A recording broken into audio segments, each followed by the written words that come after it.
Biggest exam जिसमें बहुत कम chances होते हैं कि बच्चे क्लियर कर पाएँ और वो मेडिकल फील्ड में जा पाएँ।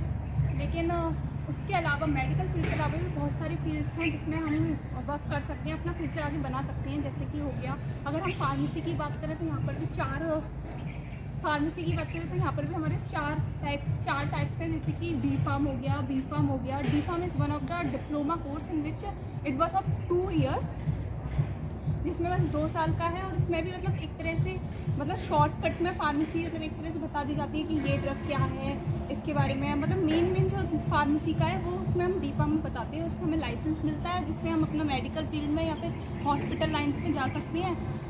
और जैसे बी फार्म की बात करें तो बी फार्म तो बैचलर डिग्री है, इट्स ऑफ 4 years, जिसमें मतलब प्रॉपरली डिटेल्स में हर एक सब्जेक्ट्स के बारे में मतलब हर सेमेस्टर में पर्टिकुलर सब्जेक्ट्स में क्या है, कैसे है, कि मतलब कौन सी ड्रग कहाँ पर अफेक्ट करेगी, कहाँ पर मतलब उसका क्या साइड इफेक्शन है, क्या मतलब उसका वहाँ पर जाके क्या उसका अफेक्ट होगा। ये सारी चीज़ें हम बी फार्म में पढ़ते हैं। ये बी फार्म से ज़्यादा अच्छा है बी फार्म। फिर बाद में आता है अपना फार्म डी भी फार्मेसी का ही है, जिसमें हम फार्म डी भी फार्मेसी से रिलेटेड है। जिसमें हम जैसे कि अगर जैसे हमने बी फार्म करी, जैसे बी फार्म अगर हमारी 4 years की, तो उसके बाद जो अगर हम फार्म डी करेंगे तो वो भी हमारी 4 years की है, लेकिन इसके बाद हम डॉक्टर लगा सकते हैं अपने आगे। और फिर उसके बाद अगर हमें बी फार्म से ही आगे जाके बी फार्म हो गई जैसे हमारी, और उसके बाद हमें अपना आगे फ्यूचर बनाना है इसी में, तो फिर हम एम फार्म कर सकते हैं, PhD कर सकते हैं। एम फार्म मास्टर्स हो गई, मास्टर्स है जिसमें हम रिसर्च फील्ड में जाकर रिसर्च वर्क करेंगे, पर्टिकुलरली कोलॉजी से, केमिस्ट्री से या स्टैटिक्स से। और भी बहुत सारे PhD की बात करते हैं तो PhD में प्रोफेसर का मतलब कैटेगरी आती है, जिसमें मतलब हमारा 5 साल का है PhD का प्रॉपरली। कोई भी एक पर्टिकुलर सब्जेक्ट से जैसे हमने PhD करी उसमें रिसर्च वर्क होता है प्रॉपर, और उसके ऊपर बुक्स वगैरह लिखते हैं, तब जाकर PhD हो रही है। जैसे कि आप लोग पता ही है, हम लोग बी फार्म, हम लोग एक्चुअली अभी हम सेकेंड ईयर बी फार्म से हैं, 4th सेमेस्टर से। तो हमारे बी फार्म में टोटल 4 year का कोर्स है ये, जिसमें 8 सेमेस्टर्स होती हैं, जिसमें पहले सेमेस्टर में 6 सब्जेक्ट होते हैं, जिसमें से 2 तो ऑप्शनल्स हैं, जिसमें आता है अपना कम्युनिकेशन स्किल्स और मैथ्स। लेकिन 4 सब्जेक्ट हैं जो मेन सब्जेक्ट्स हैं पढ़ने के लिए। जैसे कि हो गया अपना पहला pharmaceutical inorganic chemistry, pharmaceutical analysis, pharmaceutics and the human anatomy and physiology. Human anatomy physiology में हम बेसिक बायोलॉजी टाइप पढ़ते हैं, जैसे हम 12th तक बायोलॉजी पढ़ते हैं, वही चीज़ें हैं। जैसे क्या फंक्शनिंग है हार्ट की, क्या फंक्शनिंग है, रिप्रोडक्शन क्या है, रिप्रोडक्शन सिस्टम्स पढ़ रहे हैं बेसिकली, कि रिप्रोडक्शन सिस्टम क्या है, कार्डियोवास्कुलर सिस्टम के बारे में पढ़ना है। ये सारी चीज़ें हम अपने HAP में पढ़ते हैं। और फिर आता है कम्युनिकेशन एनालिसिस, फार्मास्यूटिकल एनालिसिस, जिसमें पहले अपने 12th तक केमिस्ट्री में titration, acid base salt analysis वगैरह करा होगा, जिसमें एसिड बेस टाइट्रेशन होता है, सिंपल मतलब नॉर्मल पोटेशियम करते आ रहे हैं, वैसा ही सब कुछ हम एनालिसिस में करते हैं, जिसमें हमारे थोड़ी से न्यूमेरिकल बेस्ड भी होती हैं, जिससे हमें सॉल्व करना होता है।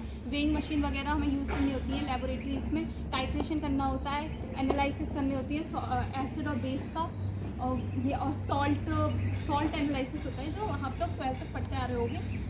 फिर उसके बाद हमारा आता है इनऑर्गेनिक केमिस्ट्री, जिसमें इनऑर्गेनिक केमिस्ट्री जो आप लोग नॉर्मल 12th तक पढ़ी है आपने 11th 12th में, वही केमिस्ट्री है इनऑर्गेनिक केमिस्ट्री, जिसमें फॉर्मेशन करती है, मतलब कैसे कोई भी ड्रग बन रही है, कौन कौन से प्रोडक्ट दो मिलकर वो ड्रग बनेगी। तो ऐसा हम नॉर्मल केमिस्ट्री है जो हम 12th तक पढ़ते हैं, वही हम इनऑर्गेनिक केमिस्ट्री में पढ़ेंगे।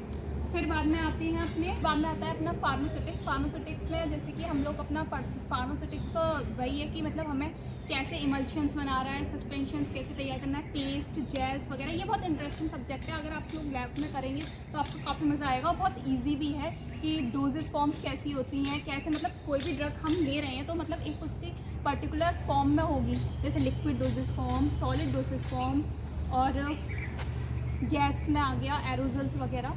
ये सारी चीज़ें हम इसमें पढ़ते हैं फार्मास्यूटिक्स में।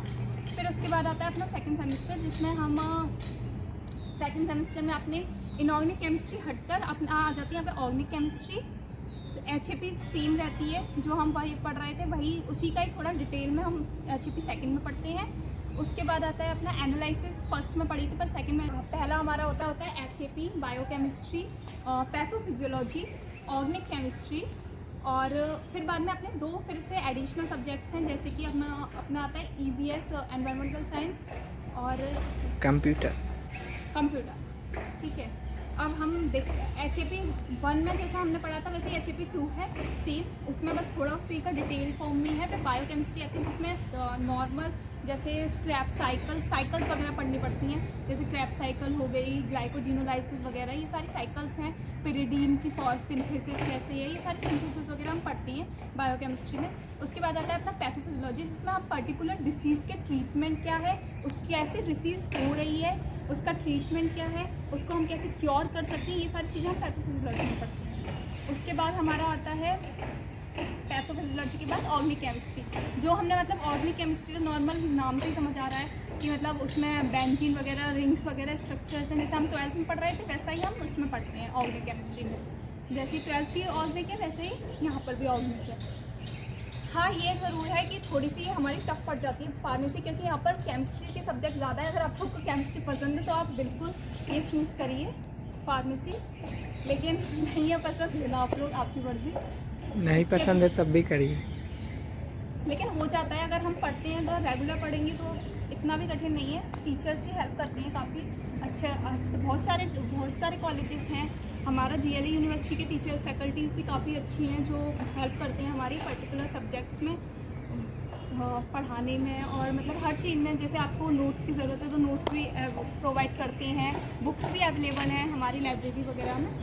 फिर बाद में फिर अगर हम ऐसे ही 3rd सेमेस्टर में सब्जेक्ट्स हैं, 4th सेमेस्टर में, अगर मैं सारे इसमें बताऊँगी तो बहुत बड़ी हो जाएगी ये वीडियो, लेकिन और ऐसे जैसे फिर थर्ड सेमेस्टर जो 3rd ईयर होती है अपना, मतलब 5th और 6th सेमेस्टर, वो थोड़ी सी टफ पड़ती है, क्योंकि वहाँ पर मेडिसिनल जैसे सब्जेक्ट्स आ जाते हैं। मेडिसिनल केमिस्ट्री वो थोड़ी सी टफ है, उसमें काफ़ी बड़ी बड़ी चेन्स हमें पढ़नी पड़ती है कि मतलब ड्रग के स्ट्रक्चर क्या है। जैसे पैरासीटामोल है तो उसका क्या स्ट्रक्चर है, ऐसे ही बहुत सारी ड्रग्स के हमें स्ट्रक्चर्स पढ़नी होती हैं, उसकी पूरी सिंथेसिस पढ़नी पड़ती है। तो मेडिसिनल केमिस्ट्री हमारी थोड़ी टफ पड़ती है। जैसे हमारा 3rd ईयर में 5th और 6th सेमेस्टर थोड़े से टफ पढ़ते हैं पढ़ने के लिए, क्योंकि उसमें काफ़ी ऐसे सब्जेक्ट आ जाते हैं जो हमें मतलब जो हमारा मतलब एक तरह से वो ऐसे सब्जेक्ट हैं जो हमें आगे मतलब जैसे हमें कुछ करना है, जैसे PhD करनी है, M.Pharm करनी है, तो उसके लिए वो हमारे लिए इम्पोर्टेंट है। तो इसलिए ये 3rd ईयर थोड़ी टफ होती है। जैसे GPAT वगैरह हमारे बहुत सारे एग्ज़ाम्स हैं जिसकी हमें 3rd ईयर से तैयारी करनी पड़ती है, और 2nd ईयर से करेंगे तो काफ़ी अच्छा, क्योंकि 3rd ईयर में हम बैठ सकते हैं GPAT के एग्ज़ाम में। उसको अगर वो क्लियर हो जाए तो काफ़ी अच्छा है, क्योंकि हमें फिर नाइपर जैसे कॉलेजेस मिल सकते हैं जो इंडिया में बहुत कम है। तो ये गवर्नमेंट टेस्ट ही है फार्मेसी का ही, जिसमें हम M.Pharm बाद में अगर ऐसे ही मतलब बहुत सारे एग्ज़ाम्स हैं जिसे हम क्लियर कर सकते हैं। GPAT जैसा एग्ज़ाम है, ये काफ़ी हाईली मतलब बड़ा एग्ज़ाम है, जिसको अगर हम क्लियर करेंगे तो हमें M.Pharm हो गई, PhD हो गई, MBA भी हम कर सकते हैं नाइपर वगैरह कॉलेजेस से। और MBA और M.Pharm काफ़ी अच्छा है B.Pharm के बाद, कि हमारी जॉब काफ़ी अच्छी लगेगी इसके बाद। उसके बाद फिर अगर हम 4th ईयर की बात करें तो 4th ईयर में हमें सब्जेक्ट्स अपने अकॉर्डिंग चूज़ करने पड़ते हैं। जैसे कि बहुत सारे कॉस्मेटिक्स में अगर किसी को इंटरेस्ट है तो कॉस्मेटिक चूज़ कर सकता है, मार्केटिंग में है तो मार्केटिंग चूज़ कर सकता है, क्योंकि 4th ईयर में प्लेसमेंट का टाइम है। तो फिर वो जो पर्टिकुलर जिसे अपनी लाइन बनानी है जिस फील्ड में, उस हिसाब से वो अपने सब्जेक्ट चूज़ करते हैं। So thank you everyone, be tuned with us.